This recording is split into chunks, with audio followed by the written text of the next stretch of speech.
If you've ever dreamed of getting payback on someone who tried to break you down, smash that like button right now.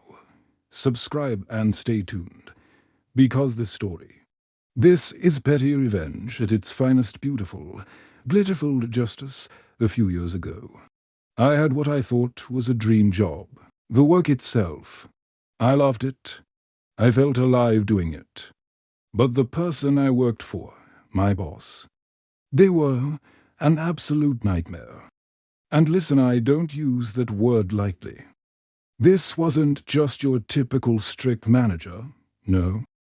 This was the kind of boss who took pride in crushing people, in belittling their staff, in making you feel like every mistake was proof you were worthless. They micromanaged every move I made. They guilt-tripped me if I ever dared to leave on time, and God forbid I pushed back on their manipulative nonsense because the silent treatment, the cold stares. The backhanded comments would rain down like hail. You know the type, the person who walks into the office and the energy just shifts, everyone tenses. Everyone knows today, someone's going to be the target, and yet I stayed for 6 whole years. Why? Because I needed the financial stability, and deep down, I really loved what I did. Over time, I even became one of the most senior members of the team. Now, before you think I was raking in the cash, let me clarify. Senior just meant more responsibility, more stress, and maybe, just maybe, an extra crumb of pay. But despite the chaos, I kept pushing forward. I told myself, I can handle this. I'll survive. It's just a job. But oh, did they make it hard. The belittling, the manipulation, the way they talked about colleagues behind their backs. I knew the second I left a room. I became the subject of their venom too. And here's the sickest part. They enjoyed it.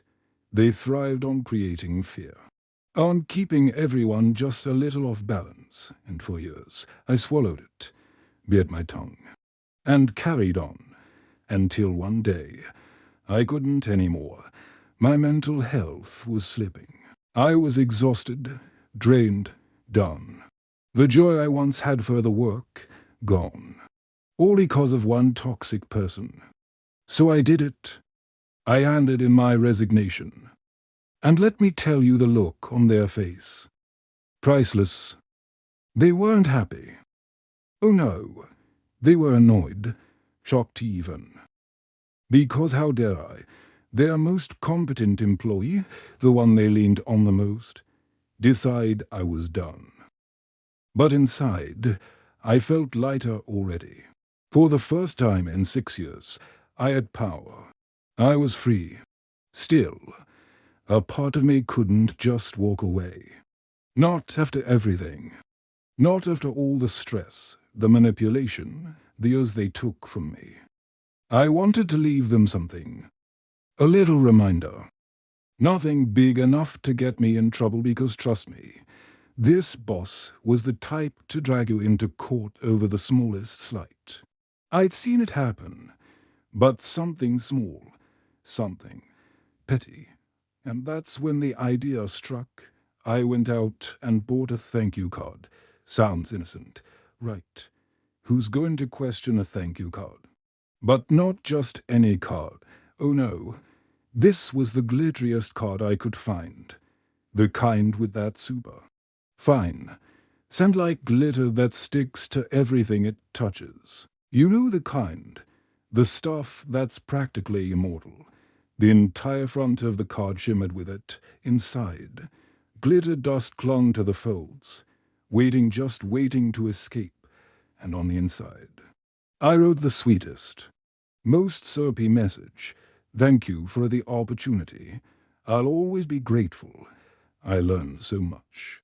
Under your leadership, on my final day, I said my goodbyes to the colleagues I actually cared about. People I was genuinely going to miss. And then, I slipped that glitter bomb of a card onto my boss's desk. They weren't in. Of course, because why would they ever be present when it mattered? And then I walked out. Now, here's the beauty of glitter. It doesn't stay put. The second they opened that card, I guarantee it was everywhere. On their hands, on their clothes, on the desk. And you know what happens next? Glitter spreads like wildfire. You touch a pen, now the pen has glitter. You touch a file, now the file has glitter. It's the creative herpes of the crafting world. Impossible to get rid of. And you know how I know it worked. 2 years later, one of my old colleagues reached out. They told me with genuine laughter in their voice that they were still finding glitter around the office. 2 years later. I couldn't have asked for a better legacy. Revenge doesn't always have to be big. Sometimes. The sweetest victories come in the smallest, pettiest packages for me. It wasn't about ruining their life. It was about reminding them every single time they saw that sparkle that they didn't break me. So what do you think was that the perfect goodbye?